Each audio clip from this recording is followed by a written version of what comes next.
Vivier. Como todos, você também tem até 10 minutos para se pronunciar. Tem 10 minutos. E está com a palavra. A palavra é sua. Obrigado. Queria começar falando de São Lourenço. São Lourenço, padroeiro dos humoristas, pouca gente sabe. São Lourenço que morreu na grelha. Ele, por uma piadinha, São Lourenço fez uma gracinha. O imperador de Roma pediu que entregasse todas as riquezas da igreja.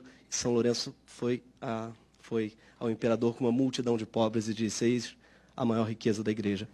Foi condenado à grelha. Na grelha, ardendo em chamas, deitado sobre a grelha, já ardendo, quase morto, ele ainda se vira para o carrasco e diz: pode virar, esse lado já está bom. Por essa, São Lourenço é o padroeiro dos humoristas e também dos cozinheiros. E dos churrasqueiros também. Eu sou devoto de São Lourenço, apesar de ateu. E eu venho aqui falar enquanto humorista e devoto de São Lourenço. Eu aprendi com ele e com o Ricardo Araújo Pereira, que foi quem me ensinou tudo sobre São Lourenço, que humorista não pode ter medo, que o humor não convive com o medo. Então, eu não tenho medo nem da morte, eu vou ter da censura. Ao contrário, eu quero agradecer aos censores. Sim, porque não tem nada melhor para a classe dos humoristas do que a figura do censor. Não há nada mais patético, mais risível, mais ridículo, mais propício a piadas do que essa contradição humana, que é esse sujeito pudico que passa o dia à procura de sacanagem. Ele é um beato que passa o dia inteiro à procura de um pinto. É algo risível, porque é uma contradição eterna. Ele acorda, ele se senta à sua mesa, ele põe os óculos, pega uma caneta e até o final do dia ele procurará mamilos, riscará pepecas, sublinhará bilaus. É isso que ele faz da vida. Ele é um sujeito que se dedica a procurar obscenidades. Ele é um sujeito que, para escolher essa profissão, precisa ser no mínimo um pervertido. E o pior dos pervertidos, porque ele quer a sacanagem só para ele. Ele gosta tanto da coisa que ele passa a vida lendo em primeira mão e não deixando que ninguém mais veja. O pior, ele sugere arremedos, não é, que sempre pioram o objeto, o objeto censurado.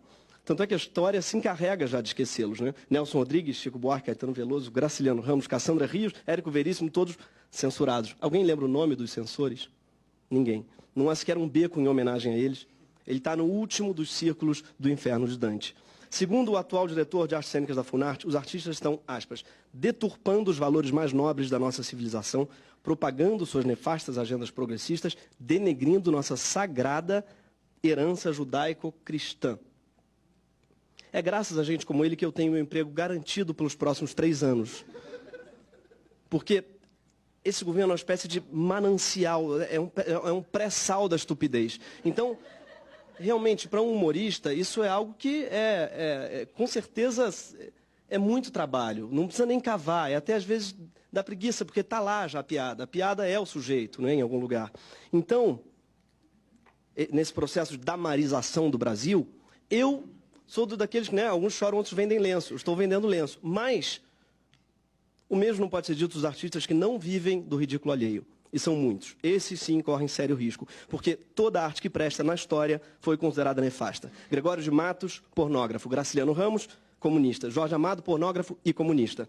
No panteão das nossas obras-primas, poucas sobreviveriam a esse governo. Grande Sertão Veredas é a história de um jagunço que se apaixona, como bem lembrou, Caio Black interpretou lindamente um dos jagunços. Ele se apaixona por outro e só descobre na morte do mesmo que o jagunço era trans. Desculpem o spoiler de novo. É a história de um jagunço transexual. Essa é a história, como bem definiu o Caio Black.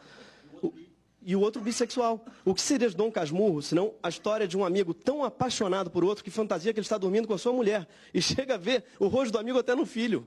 Além de homossexual, incestuoso. Então você diz assim, claro, dizem que Bentinho, na verdade Capitu traiu Bentinho. Não, Bentinho foi que traiu Capitu apaixonando-se por Escobar.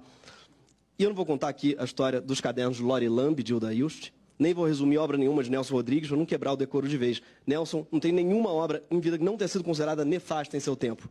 Se dizia, inclusive, um reacionário, mas esse governo aposto deve achar que é comunista, né? A função da TV pública é garantir o direito do artista de produzir e do povo de assistir à cultura em todas as suas manifestações, que vão muito além da sagrada tradição judaico-cristã.